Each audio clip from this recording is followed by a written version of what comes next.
everyone, and welcome to the reporting, the latest session of the SANEF and IAJ webinar series. Today, we're focusing on reporting on children and other vulnerable groups.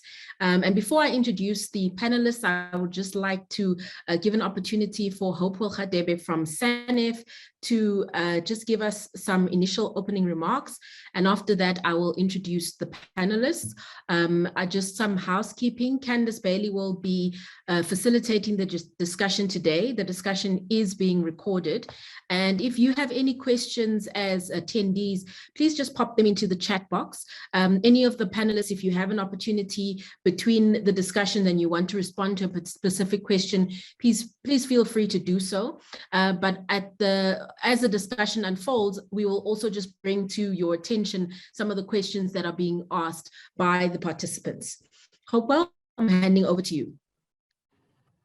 Very good morning, colleagues. Thank you so much to all facilitators. We appreciate and welcome you to this fourth webinar.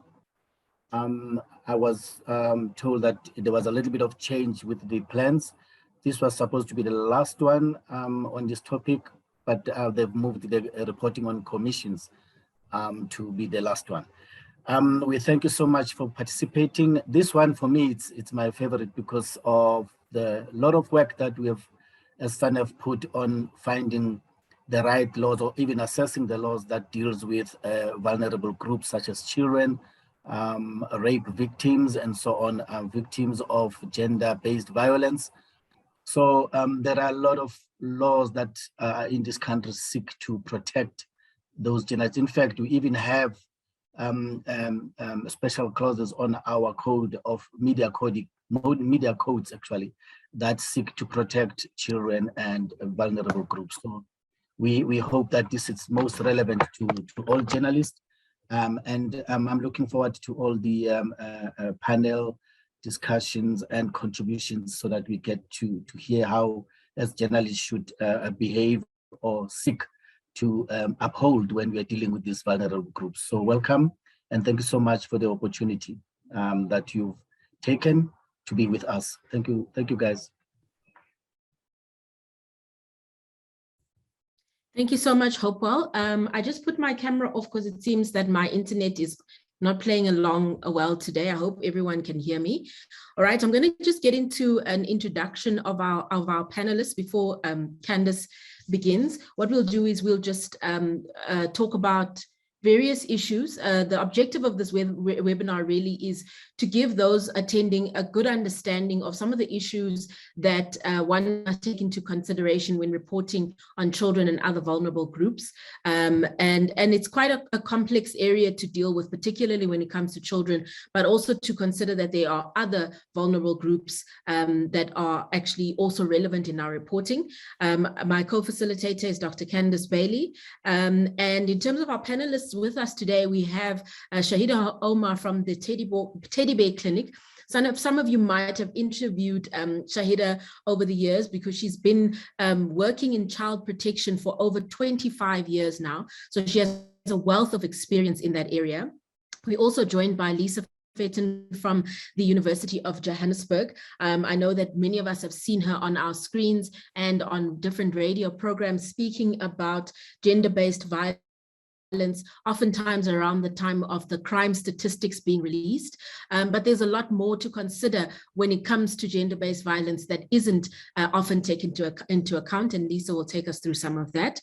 We're joined also by Zikhona Chona, who is a news reporter from Newsroom Africa. Zikhona has covered gender-based violence issues quite a lot, but has also done some very important reports relating to children, which I'm hoping she'll get to touch on in this session. And then we also have Kurakwashe Vanyaro, who is a postdoctoral research fellow at the Africa Center for Migration and Society at Wits University. And Kurakwashe is going to be speaking more from a perspective on other vulnerable groups, those in particularly when it comes to xenophobia, which is an issue that we've seen crop up quite a lot in South Africa. I hand over now to Candice. Thank you so much, Diane, and welcome to everybody to our webinar, to the SANEF IAJ webinar on reporting the courts. I want to say thank you very much to the panelists for availing yourselves today. I know that you're very busy people, and I'm so glad that we can have your expertise in the room. I hope we have a fruitful and a candid discussion, and that we really help journalists improve the way that they report on these vulnerable groups in the courts, and just help them in going about their jobs. So in terms of the way we're going to be framing the discussion today, there are three lenses of vulnerable groups that I'm hoping that we can touch on. One is obviously children, and looking at children and the law. The other one is gender-based violence and women and the law. And the third one, as Diane said, specifically working with Kuda, is on reporting on issues of migration and the law. Now, the topic, the webinar comes on the back of President Cyril Ramaphosa signing in three very important pieces of legislation about 2 weeks ago. This is the Criminal and Related Matters Amendment Act, the Criminal Law and Sexual Offences and Related Matters Amendment Act, as well as the Domestic Violence Amendment Act. Now, the way I understand it is that these three pieces of legislation are all guided working towards dealing with gender-based violence, and trying to help government agencies, law enforcement agencies, as well as the courts in terms of how they deal with violent crime, particularly around gender-based violence. Maybe at this point, we can just start off with Lisa, who can talk us through these three pieces of legislation and really tell us what the changes are that they've brought about and yeah, what they mean. Lisa, are you there? Sure. Thanks very much, Candice, and good morning to all the participants. I think when we look at these three new acts, the way to think about them is that they're very much a mixture of the good and the interesting and helpful, the neutral and unknown. We'll have to wait and see how they play in practice, and the downright useless and waste of time. So I think that's just to give you a sketch of the fact that they are quite uneven. So I think the most useful are probably the amendments to the Domestic Violence Act and the amendments to the Criminal Procedure Act that deal with issues of bail and sentencing. And those are predominantly, again, in relation to domestic violence. So just to sketch the Domestic Violence Act, because I know you're not here for a lecture on the law, just to sketch the most important changes is the first is where it's widened definitions of what constitutes abusive conduct within relationships. It now looks at things like spiritual abuse. It expands and distinguishes between controlling and coercive conduct, for example. So it widens the ambit.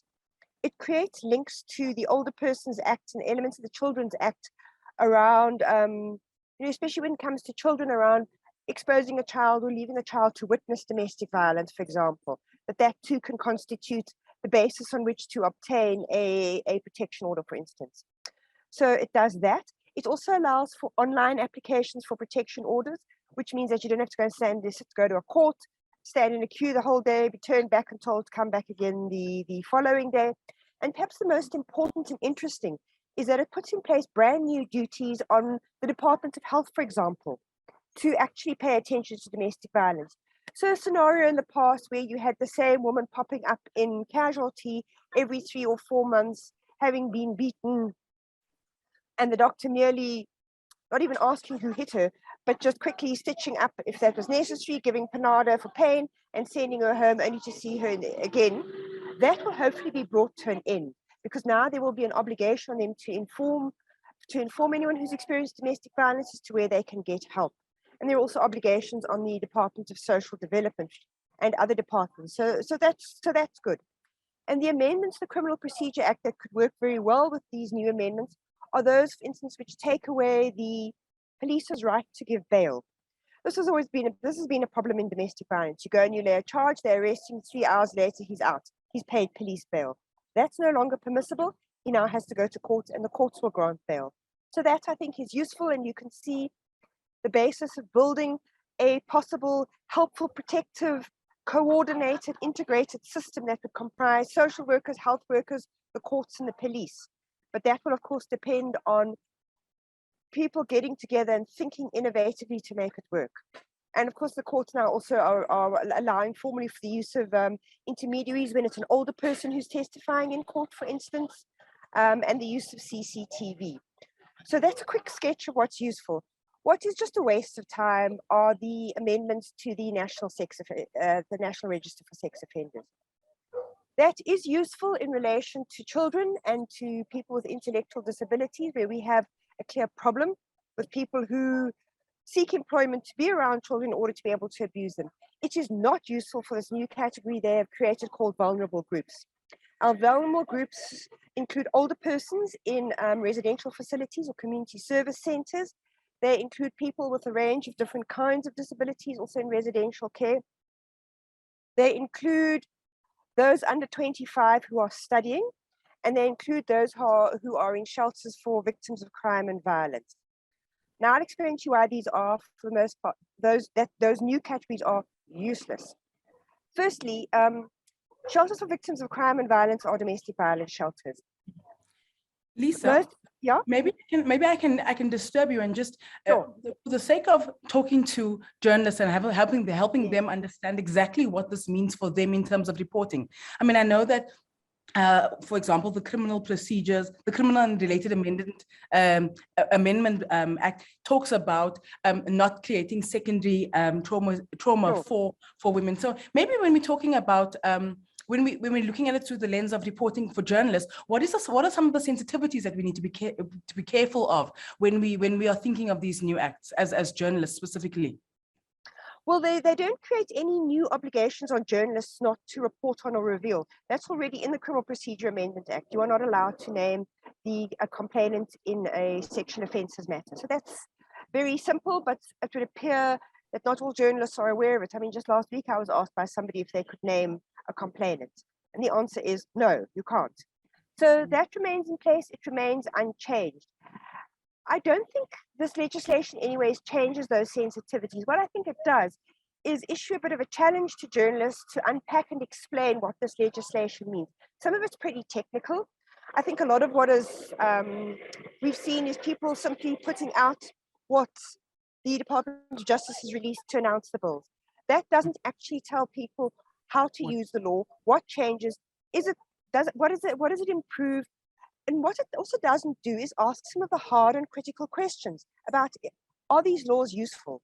I mean, I, for instance, would really welcome a piece that looks at how has the sex offenders register actually worked in South Africa since it came into effect after the 2007 Sexual Offences Act?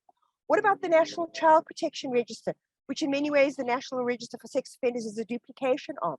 So I think what would be useful would be to have journalists who are asking those harder, more analytic pieces that are saying, how do these things work in practice? Because we are very much, I think, in a situation where a lot of reporting on GBV can get caught into smoke and mirrors, where it's the appearances, but the actual problems and questions of implementation we're not getting to. So that's more of a challenge I'd like to give to journalists, is to ask those questions about implementation. Thank you, Lisa. I mean, I think what you helped us to navigate is that, you know, it's beyond, it goes gender-based violence. We're looking at women and children, and I think I saw Shahida starting to nod when you were saying about the implementation of these acts and how it's worked over the last since 2007. Shahida, maybe I can just bring you in and we can just chat, broaden the discussion a bit more to beyond women and the law, and start looking at children and the law. I mean, you've been in this space for a very long time. You understand a lot of what's happening. Maybe you can just give us a bit of an overall about what are children's rights in terms of the law, especially when it comes to courts, and what is your experiences in terms of how journalists are dealing with it, you know? Thank you, Candice, and good morning to everybody. Firstly, we need to understand that the safety and protection of children is regulated by the Children's Act 38 of 2005. And what that act speaks to is the best interest of the child. So at all times, the best interest of the child would guide anybody on how to treat children, how to communicate with children, and to ensure their safety and protection. So reporting on children and young people has its own challenges. In some instances, you would find the act of reporting on children places them or other children at risk of retribution or stigmatization. So to journalists and to anybody that is reporting on children, that it should actually serve a public interest without compromising the rights of children.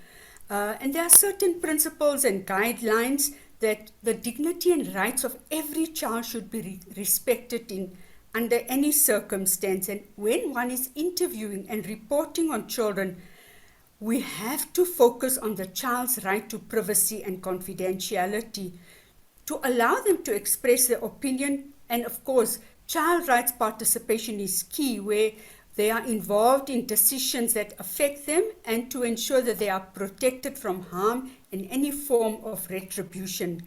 And I think that those are key things. But as I said before, the best interest of the children has to be considered at every opportunity, including when there's advocacy for children's issues and the promotion of children's rights.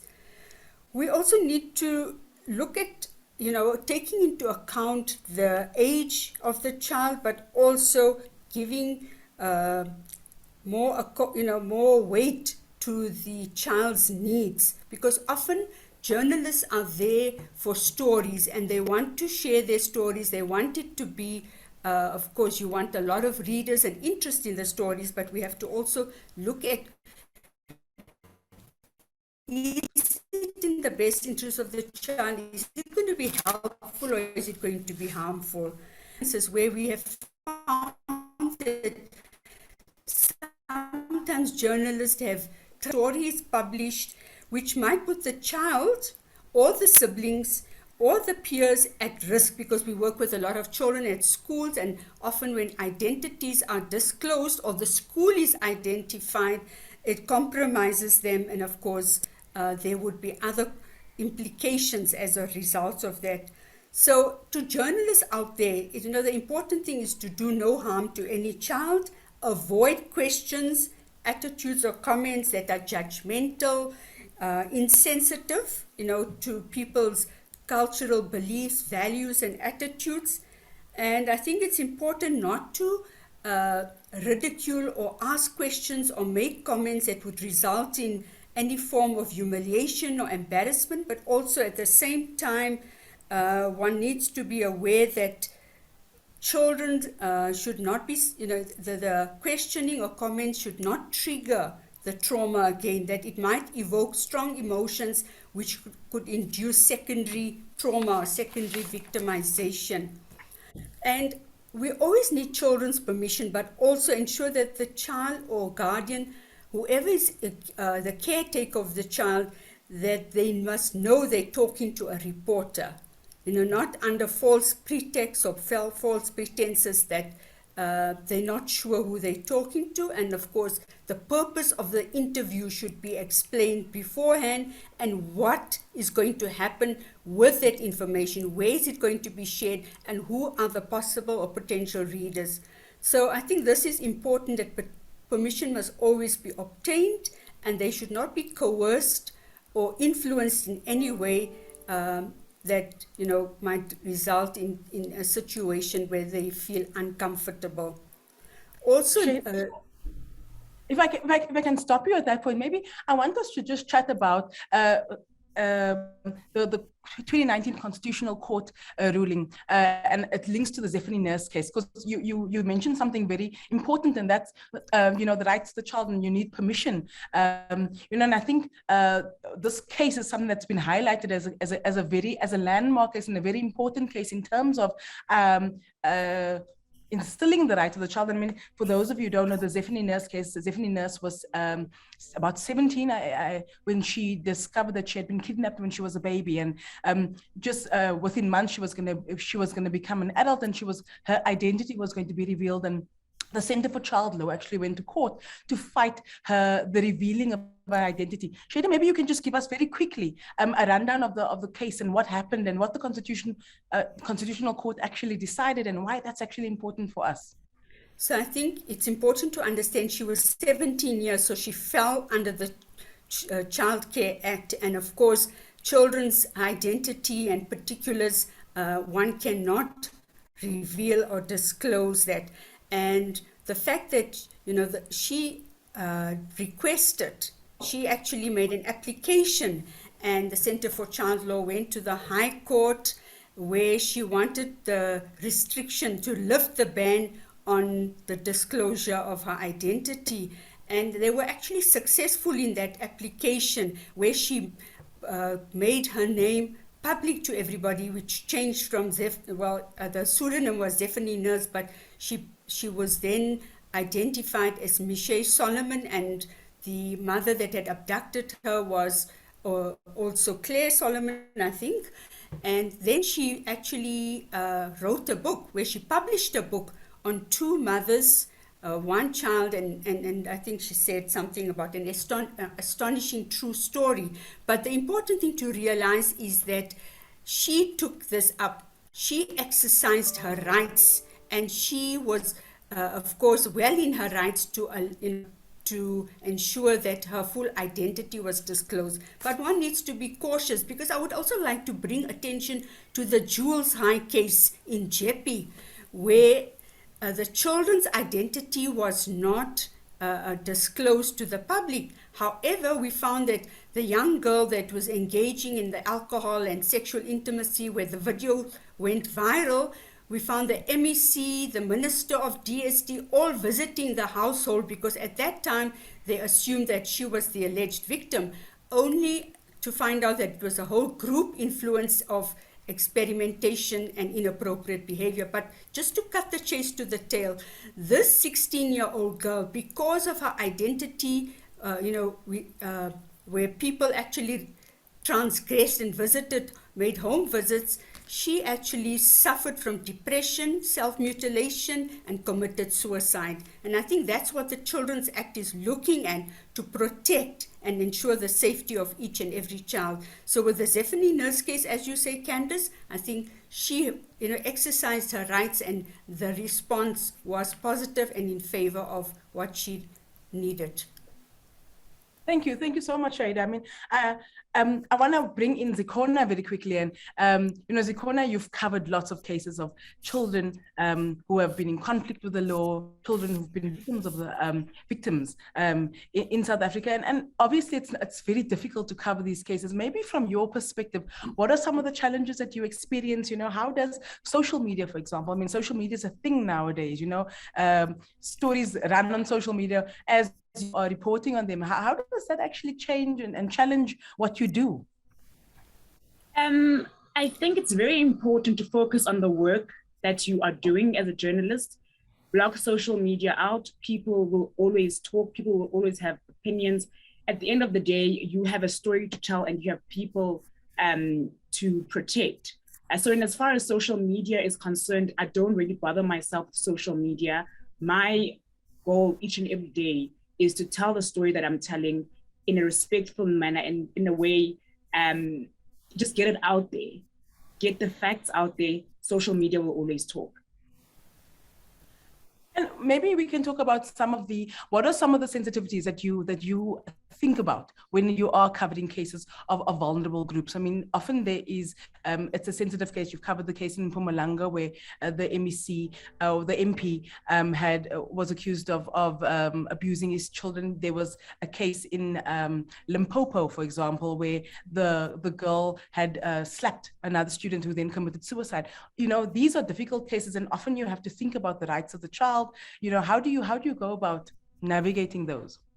I think Shahida put it perfectly well, to remember that children, in any case, should be protected, whether it's inside a court, whether it's outside a court. I mean, if I recall to the time when I was covering Lufuno's story, there was a lot of backlash on social media with regards to the accused in this matter, people calling for her to be arrested, and people calling for her to be taken out of the school. But at the end of the day, we also know that if she's suspended from the school, the education department, the same education department that suspended her, has to place her in a school.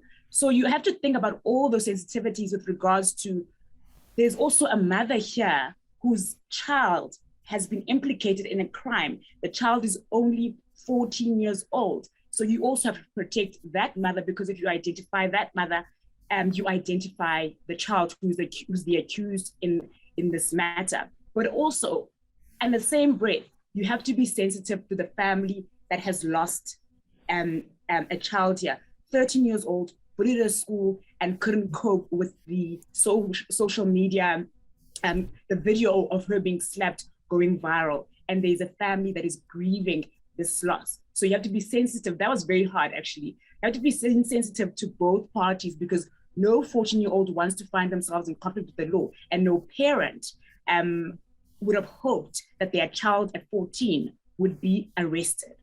So just be sensitive to both sides, deliver the facts, protect the children at all times. I think in my preparation, whether I'm doing a rape story, whether I'm doing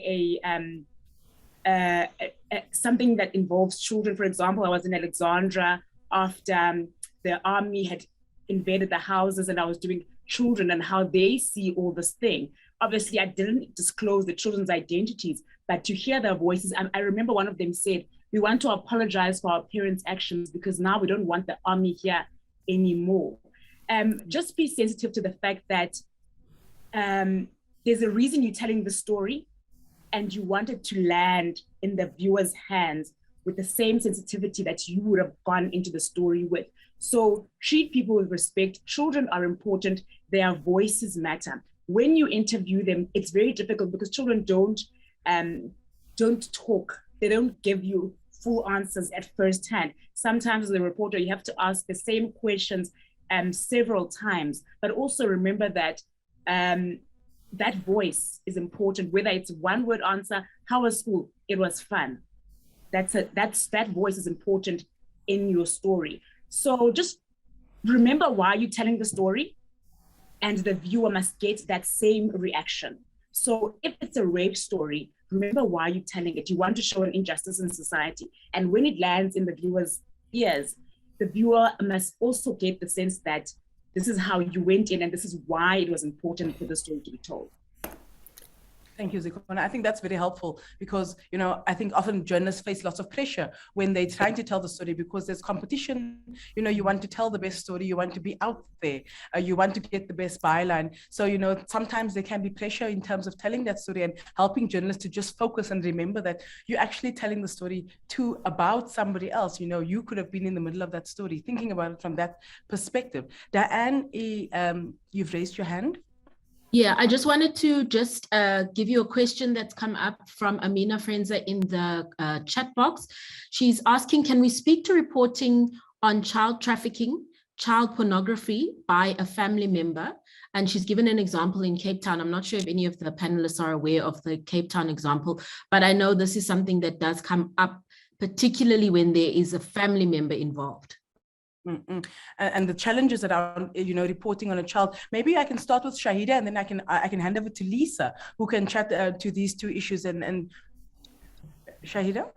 Okay, so I think just to respond to child trafficking and child porn, in certain cases, using a child's identity, their name, or wherever they come from, or a recognizable image, is in the child's best interest. Sometimes we find that families come forward and initiate contact with the reporter, wanting to exercise their rights to freedom of expression and their right to have their opinions heard. So if it, again, we still have to look at the best interests of the child, and if it is advancing the best interests of the child, then one would be allowed to actually publish that or report on the actual inappropriate or violation that has been inflicted on the child.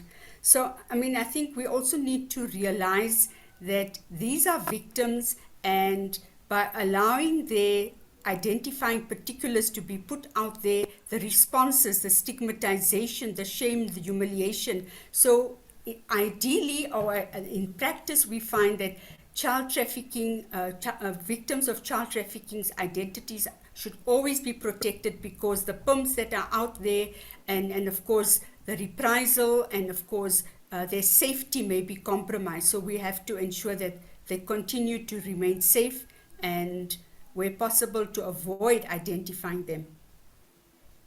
Maybe Lisa, and thank you very much, Said. I think that's very helpful to bear that in mind. Lisa, can I bring you in to the discussion? Yes, I mean, what I would add is, I think Chida's covered, I think what the law is quite clear in these areas, and Chida's covered, and Chida has done a more than adequate job to explain that, as has Zikona. I mean, I think where sometimes issues come in, and this is a bit more difficult for journalists sometimes, is when people circulate videos on social media. So, I mean, like Jules High was an example. The issues around the young girl in Mpumalanga are another example. I think the important thing here is for journalists not to link or upload those videos, and to often, I think, also talk about what it's you know, what it's like for a family member or a friend to observe that happening. You know, even if the person is dead or not there, think of the humiliation to somebody. I mean, I'm thinking of some of the videos I've seen of, I think of one a couple of years ago, of a woman being shambucked and beaten. Who wants to have that in the public domain and people knowing that that's you, and to have your humiliation made permanent and immortal, for want of a better way of putting it? So I think that for me would just be another way to look at it, is not to put up those links, and possibly always just to make some reference that people should not be looking at these videos.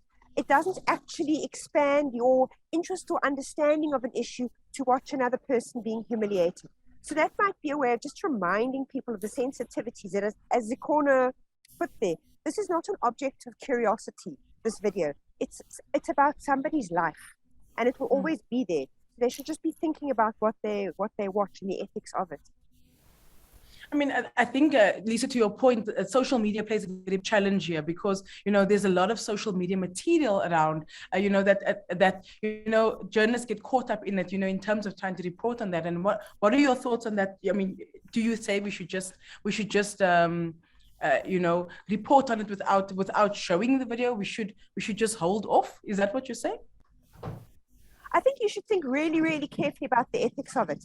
You know, it's like I always think about people, those who lost family members in 9/11, the Twin Towers, and they would say how much every time the media ran the pictures of those towers collapsing, how it would bring back the incredible distress and trauma they felt about the loss of a family member.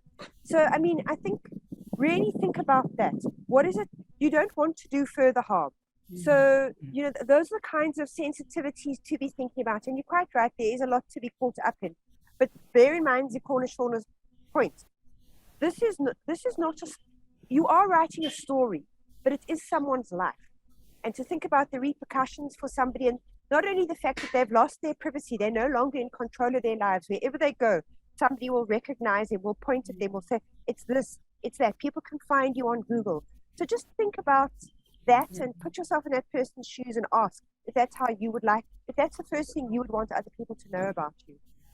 Yeah, I'm going to hand over. Zikona, there is a question for you in the chat, but I just want, Shahida's raised her hand, so I think she just wants to add to that point, and then we'll go to the question in the chat. Zikona. Thank you, Candace. Just in summing up, I think when in doubt, when a journalist is in doubt whether a child is at risk, report on the general situation for children rather than on an individual child, no matter how newsworthy the story is. Thank you.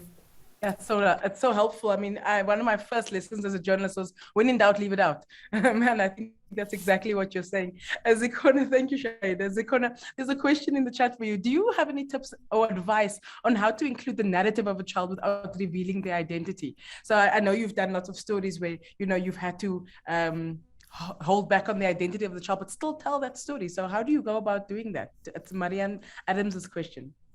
I'm a broadcast journalist, so we do work with the visual.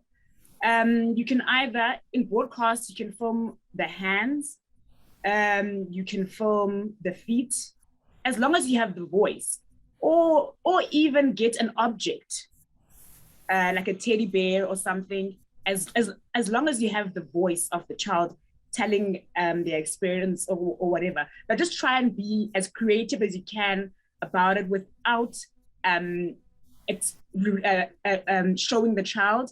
I also wanted to add on something that Shahida said about journalists going into stories just for the sake of getting a story and getting out. In many cases, we live in South Africa, people don't have access to information and they don't have access to counseling. In many cases, when someone has dealt with a trauma, you are the first person that they've spoken to about their trauma. And as a journalist, you now have access to SADC, for example, that can call this person for free and give them counseling in their own languages. When you leave a rape victim, do you give them that information that you have at your disposal? Or are you there just to get the story and then leave? I think not. I think our role in South Africa as journalists who report on children and vulnerable people, our role extends more than just telling the story. We now also a channel of how this person can access information, even if it's about a basic human right. I'll give you an example. A 9-year-old boy in Diepsloot was denied schooling because he did not have a birth certificate. Firstly, that's illegal. Yeah. Now, do you go in as a reporter and tell the story, or do you follow up and make sure that the education department places that child and supports that child in their schooling now? I think as journalists, we now need to start thinking about how we go in, but also give the information. The Teddy Bear Clinic is there if you are dealing with a child that is dealing with sexual violence. Inform the person that you've interviewed about this so that they have the access to the information. I mean, Zikona, to speak to your point, and I want Munya, Kuda, I want to bring you in terms of human rights and reporting on issues of migration. But before that, Zikona, just to, I mean, is the importance there, not the importance of following up on stories? Because when you've reported on the case the first time and the child doesn't have the birth certificate, you're going to have to go back to the Department of Education and asking them the hard questions, you know, what's being done, you know? So do you find that that's helpful in terms of following a story and making sure that it comes to a natural conclusion? Definitely follow up on the story for as long as you can. I covered that story 4 times. When the child, when he didn't go to school, when he went to school, and then to find out how it was, is the education department really living up to its promise to support the child at the school? And how is the child now? Because also it was important for, I think for me, the journey of this child. When we first met him, he could hardly speak because he has missed out on a very important experience of a childhood. He's not going to school. His cousins are at school and they come back every day, they have stories. Then he went to school, he smiled, he said he's happy. Now he's gone 3 months of school. Now he has stories to tell about soccer and how he got a gold star. So it's also to educate other parents who may be in similar problems wherever they may be, because we can never reach all these corners of this country. But after that, I've got floods of messages about people, adults, children, youths who had problems at home affairs. So you tell these stories also to educate. That's why you can't just leave them there. So if you can, follow it up as many times as you can. I think that's so helpful, and I think it speaks to all the feedback that you got on that story speaks to the work you're doing and the stories that you're telling that need to be told in South Africa. I want to move over to Kuda just to chat about issues of migration and how they are covered. We've had a big focus, Kuda, in the talk on children and on women. And obviously within migrant communities, there are also women and children in these communities. But maybe we can just start to chat about what are some of the challenges that you find in terms of reporting on issues of migration in South Africa, and that really need to be dealt with. Yeah, thanks a lot for the invite and this interesting panel. I think to begin with, already I wanted to sort of piggyback on how these issues are not in silos, sort of the intersectionality of all these issues. If we're thinking about children, and particularly the case around access to documents and birth certificates is one that we really find as an issue in the migrant community. And I think the overarching aim, at least of my contribution, is to try to show how reporting needs to transcend sort of narrow interests when you're thinking about issues of protection, because violations that happen at Home Affairs as an institutional practice are bound to affect even locals themselves. So calling out these issues is not really only a matter of sort of migration, but it's a matter of human beings and their right to access their basic rights. And the key issues really in the migration space, the 4 that stand out for me is one, the issues of terminology on the issues that really lead to a conflation of human experiences and also the kinds of rights that they're entitled to. So for example, we see a lot of conflation of issues of terms such as smuggling and trafficking, which are 2 completely different things.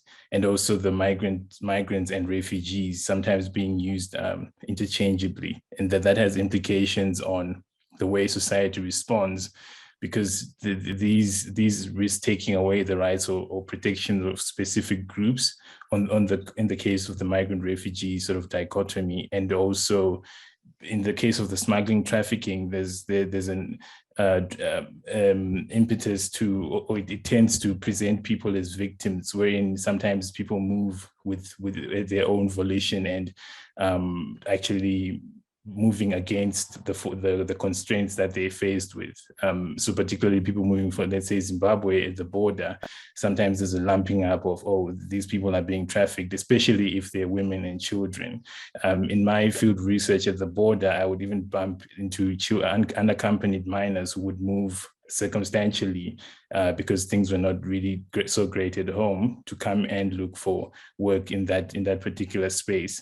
So it's really about thinking more critically about the human experience and not necessarily conflating issues so simplistically. And then the language as well tends to be sometimes problematic of referring to migrants as sort of floods or swarms. And this is often aligned with presenting an image that South Africa is being overrun by migrants, even though we know that the State SA data doesn't necessarily attest to this. So these stories would tend to present these kinds of perceptions as truth without necessarily going into an in-depth analysis. And sometimes you would find reporting that resorts to experts to balance the stories in the news, which is commendable, but we've also seen how it turns to polarize the debate when, you know, someone is sort of standing up as an advocate for particular migrant groups.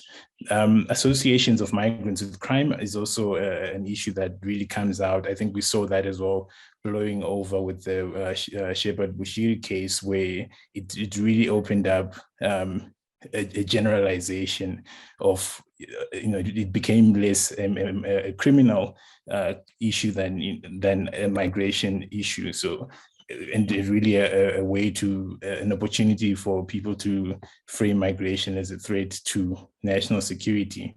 And this also brings out an ethical tension in terms of when people in the media identify accused persons or suspects, there's this prejudice as well of sort of mentioning the nationality or capturing it, which I'm not too sure whether, you know, in terms of media practice, whether that's acceptable or not, but at least in the South African context, that also tends to evoke a lot of moral sentiment about and also perceptions, negative perceptions about the role of migrants in the community. Kuda, just to come back to something very current in terms of what's happening now. In recent weeks, we've had stories about Operation Dudula happening across Gauteng, for example. It's a story that can evoke a lot of hysteria, it can evoke a lot of pain. How do you advise us as journalists to cover this in a more balanced way? How do you help us? How do you help us think about the narrative? I mean, you spoke about terminology, you spoke about language. Are there other things that we should be thinking about? You know, how do you frame it? Do you call it a migrant? Do you call it a foreigner? You know, how can you help us present that in a more balanced way? Yeah, I think one of the ways is, obviously issues need to be reported on, and people have a right to information and knowing what's happening on the ground.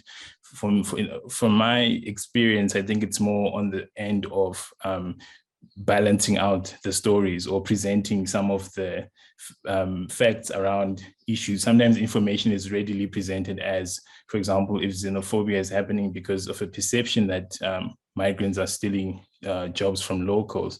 The debate really goes beyond thinking about what the data tells us, for example, about the forms of employment that people find themselves in, and also the precarity that migrants are actually facing, and also sometimes the opportunities, the business opportunities that are created within some of these informal spaces. So I think, particularly when it comes then to questions of documentation, it tends to be framed as people move from Mozambique or Zimbabwe undocumented as a matter of of their own will, which is really about the constraints that people face when they actually have to move and escape situations of economic and political disaster. So it's really, for me, a question of teasing out some of the legal aspects as well around why people find themselves in these situations. Are they getting enough protection? Are they getting sufficient access to issues of documentation, for example? And what that does is also to reveal some of the institutional discrepancies that are in the country around sort of labor migration, governance, and questions around inequality that exist within society itself. So I think we saw with the coverage, for example, of the Cape Town refugees who were protesting outside the UNHCR, that at least from my viewing of it, it tended to sort of portray these people as problematic without really teasing out why they were in that particular position and why they were asking for what they were asking for. And again, it's really about balancing the story. I'm not saying what they were doing was wrong or what they're doing was right, but these conversations need to be a little bit more open-ended than they've currently been. Thank you, Kudu. That's helpful. I want to just sort of bring Lisa in and to talk about what you're speaking about, the fact that there's intersectionality. Lisa, within these migrant communities, there are women who have, there are children, there are women. You know, what is your understanding, or what are your concerns maybe around the reportage of these communities and of these specific groupings within these communities? Just, you know, and I'll take into account some research we've recently been doing around shelters. There's a great deal that simply gets missed around the experiences of migrant women. And in relation to shelters, for instance, the lack of access to healthcare, where it's, especially in Gauteng, it's being denied. The ways in which you know, shelters are left with the cost of having to pay for cesareans for very young women. There are all manner of complexities that arise in relation, especially to undocumented children in shelters and women, young women who become young mothers at the age of 14 and 15 who are migrants. There's a great deal of complexity. So I think what would be my challenge, if anything, to journalists would be to think about how do we think about individuals as being multiple, as being simultaneously women, but also as being young, as being old, as being migrants, as being in rural areas, as being religious, as not being religious, and how in different ways that shapes and makes their experience of violence quite different if you're wanting to report on it. So it would be about complicating who we think. You know, you talked about narratives, and often it can be that there are types who most people identify with, so that's who the stories tend to be about. So it's also, I suppose, to think about how do we broaden who we put into the media, including people who say many people don't identify with and don't necessarily want to read about. But those people's stories and their lives are important too. So it's to think about those overlapping kinds of identities and how do we write about those very different realities in South Africa. That would be my challenge, because experiences are not the same. Lisa, I mean, I think that you spoke to a very important thing about expanding the narrative and also changing the way we cover the stories. So not only covering stories of migration that are negative, but also covering positive stories of migration, also covering alternative stories of migration. So, you know, giving them a voice to what Kuda said. Diane, I see your hands up. I think there's a question from Bilal. Yes, there's a question, and just a reminder on time. We've got just a few minutes left of the webinar. I'm not sure if I'm fully understanding Bilal's question, but I think I'm going to paraphrase it in this way. You know, one of the things that does often come up is when reporting on cases in which the perpetrators are foreign nationals, there is sometimes an identification, so to say, a group of Bengali men were arrested in Centurion for a particular crime. And I think there's often a debate in newsrooms about when that is relevant and when it's not relevant. Perhaps Kuda can just speak to the relevance of naming a nationality. When is it relevant and when is it not relevant to name a nationality in relation to crimes being committed? Yeah, thanks. Well, I'm not necessarily sort of here trying to tell people or journalists how to report and what to report. But I think that this is precisely the question, that is there engagements happening about sensitivities to context, sensitivities to prevalent moments, about, what are the dangers of us at this particular moment, for example, when there's Dudula happening, covering this particular story in this particular way. Who does it endanger? Who does it protect, and whose interests does it serve? So it's not, I think whether it's not really a question of sort of what the law says, but as a matter of ethics, as someone who's reporting, you need to be quite sensitive to the different groups and the kind of coverage you're putting out there in terms of identifying particular groups. Especially the issues of sort of drug dens and Congolese and Nigerians, for an example, and how. What do you miss? I know as a crime stat, perhaps there's some logical sense to it, but it's about really thinking about what do you get out of it as a journalist, and who stands to lose and to win when your story gets out there. Pretty much similar to what Uskona has been saying. In fact, I want to bring Zikona in because I saw her nodding in terms of maybe some of the discussions that happened within the newsroom. I mean, you in the newsroom, especially around reporting on issues of migration and issues of xenophobia. What are some of the considerations that you guys think about in your newsroom? Do you have these discussions that Kuda's talking about? Listen, it concerns me a lot because I don't think we do. If there's an operation, Mulao, I remember there was one years ago in Jeppy's town where people were stripped naked, and that was just put out there on television, I think at around 10 p.m. or something. I think there's no dignity in the way we tell the stories, and that's informed by the fact that we don't actually discuss, okay, they're launching Operation Dudula. How are we going to treat this as a newsroom?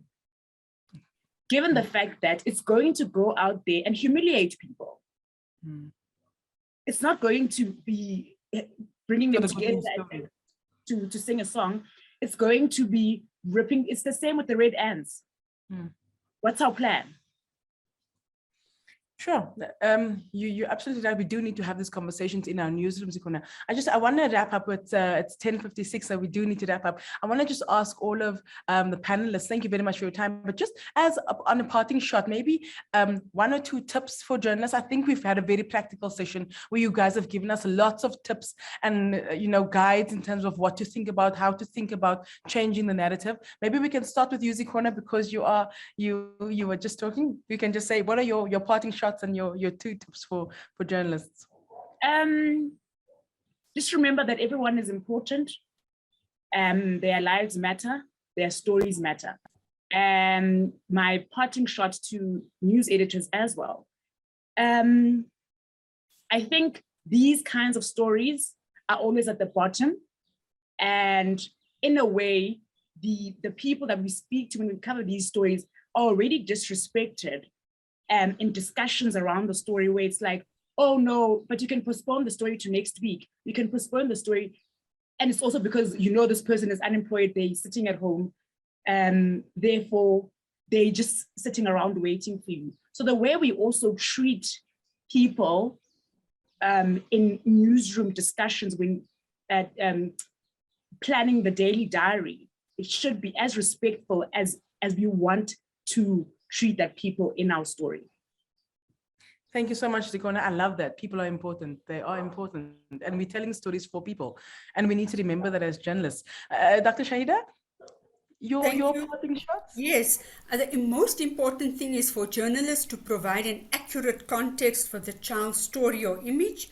Always change the name and obscure the visual identity of any child who is identified as a victim or as a perpetrator who is in conflict with the law or is HIV positive or living with AIDS, a child that is also charged or convicted of a crime. I think those are important things to ensure that the identifying particulars are withheld and to ensure that they are not subjected to reprisal or further victimization. Thank you. Thank you so much, Dr. Shahida. Lisa, can I take your final parting shots? Yes, I mean, I've just been doing some research recently and really realized again how invaluable so much the reporting is around violence against women. But I think some of the points I'd like to make, and it's picking up on, is to, especially when it comes to women's murders.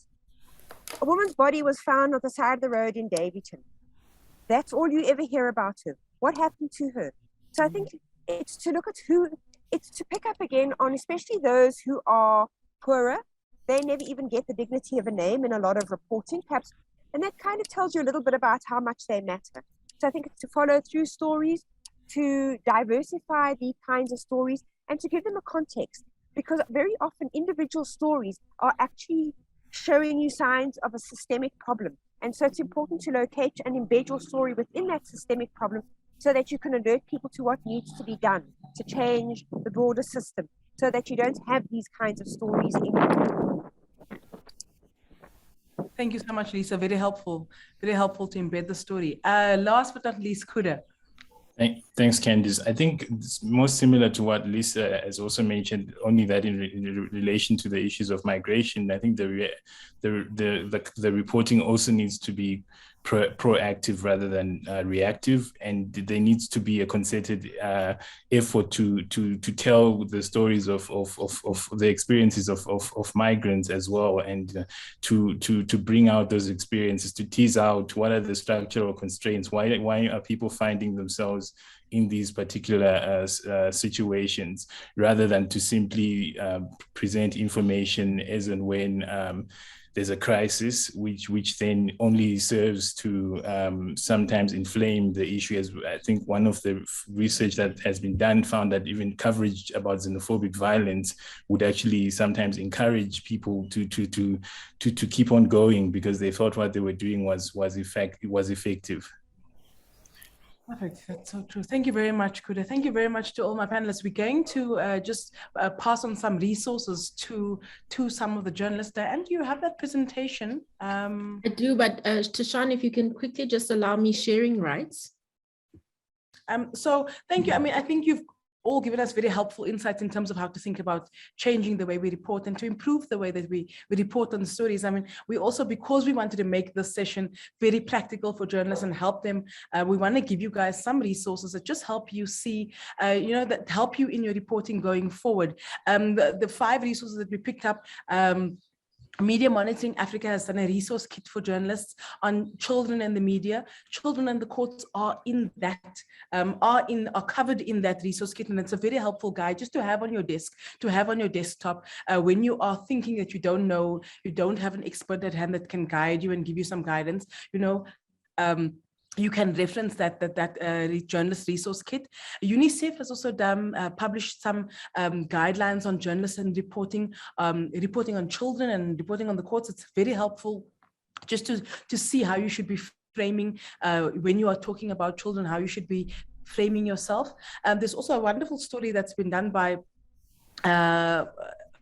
it's about 5 ways that the media can accurately and sensitively report on gender-based violence. And what we'll do is we'll be sharing these resources on the portal, the SANEF portal. Once it goes live, you'll be able to access these resource kits, and you'll be able to download them and access them as you go about in your reporting. There's 2 more resources. One is a migration journalist guide that's been written by the Africa Center for Migration and Society, which is where Kuda's come from. And the wonderful thing about this migration guide is it really talks about the language that you should be using as a journalist when you are covering issues of migration, thinking about the terminology, exactly what Kuda spoke about, how you should be framing your story, give you some ideas of covering alternative stories in terms of how to think about, migration and the court.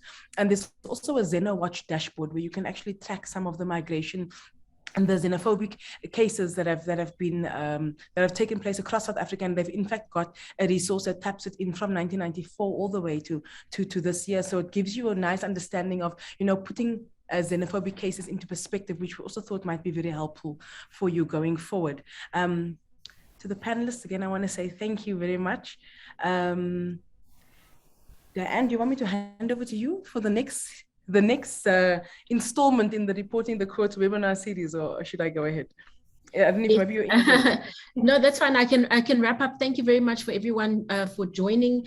I actually wanted to find out if Hopewell was still on the call and if he could give us an update perhaps on the webinar portal, because I know that's something that people who've been attending the series have been asking about, and whether there might be a date for that. Hopewell, if you're still on the call, please feel free to jump in with that information. Thank you for the opportunity. I hope I'm audible. Yes, you are. Okay.